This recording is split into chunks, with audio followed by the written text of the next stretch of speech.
Bonjour et bienvenue au potager de Tasha. Donc ce matin, bien au frais, puisqu'il est 7 heures, je vais commencer à nettoyer le potager pour pouvoir refaire pour l'année prochaine une zone un peu plus organisée, un peu plus structurée, puisque cette année en fait nous avons fait une petite serre avec des bacs en parpaing.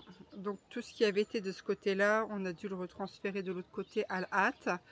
Et moi, pour pouvoir faire mes plantations, eh bien j'ai mis quelques bacs comme ça de récup en bois de palette un peu à droite à gauche. Donc j'ai pas eu le temps réellement de bien refaire les choses.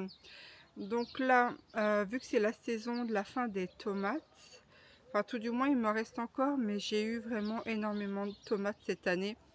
J'avoisine les plus de 80 kg aisément.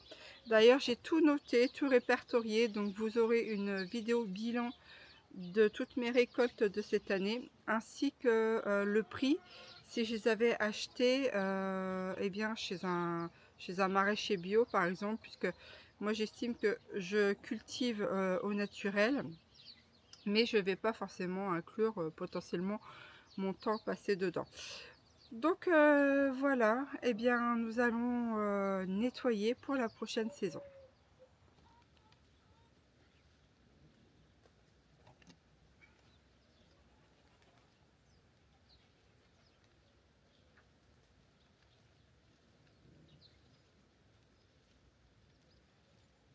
Donc vous voyez tout ce qu'il y a à nettoyer. Donc j'ai une grosse masse de coprets du Pérou, plus des autres herbes qui ont poussé.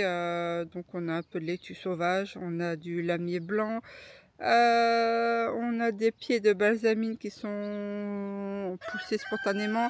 J'ai de l'épinard sauvage aussi qui a poussé également sur le terrain. J'ai des topinambours que je n'avais pas plantés mais qui sont apparus là.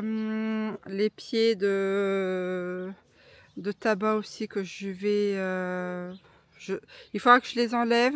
Il faudrait que j'attende aussi qu'ils puissent finir de monter à maturité pour récolter les graines. J'en ai déjà récolté.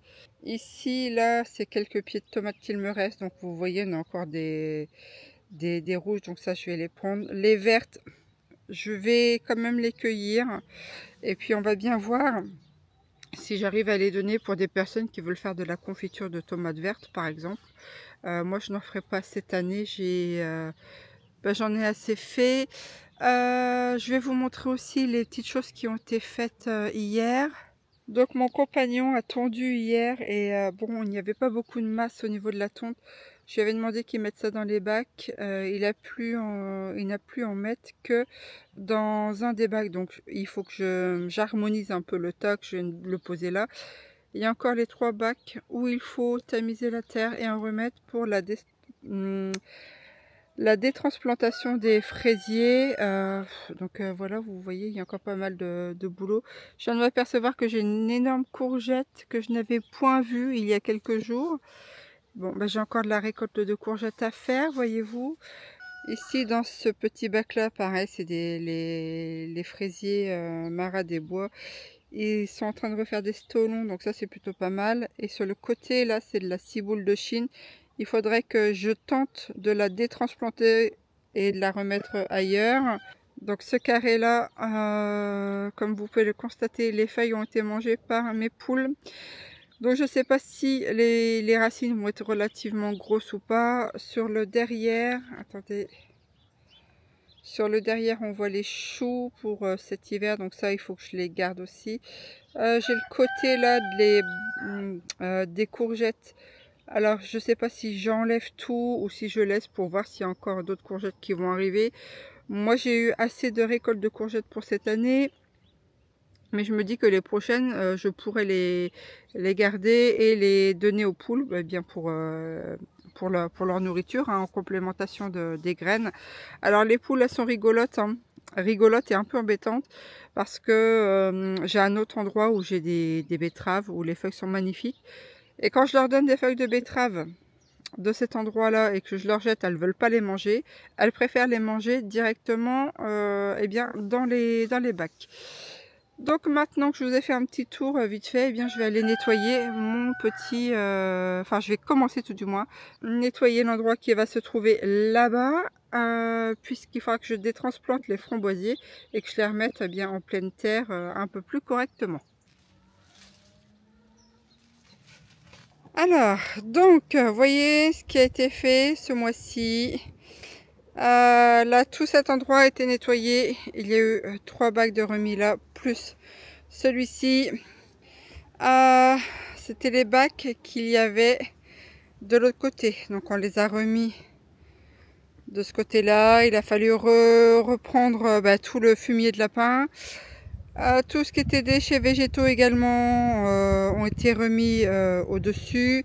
Là, il y a des déchets de cuisine, donc les feuilles de betterave, les courgettes, des citrons, vous voyez, il y a un peu de tout. Ici, ça va être encore renettoyé pour essayer d'aplatir un petit peu entre les bacs, enlever certains cailloux. Les framboisiers sont mis là-bas dans l'eau, il faut qu'on leur trouve une place. Donc il faut qu'on nettoie encore tous ces carrés là pour pouvoir mettre au bout à la place les framboisiers. Donc voilà le travail qui a été fait ce mois-ci, et puis replanter les framboisiers avant de les perdre. Donc sur ce, j'espère que cette vidéo vous aura plu sur les travaux du potager. Je vous invite à liker, partager et vous abonner pour suivre l'évolution de notre potager. Je vous dis au revoir et à très bientôt pour une prochaine vidéo.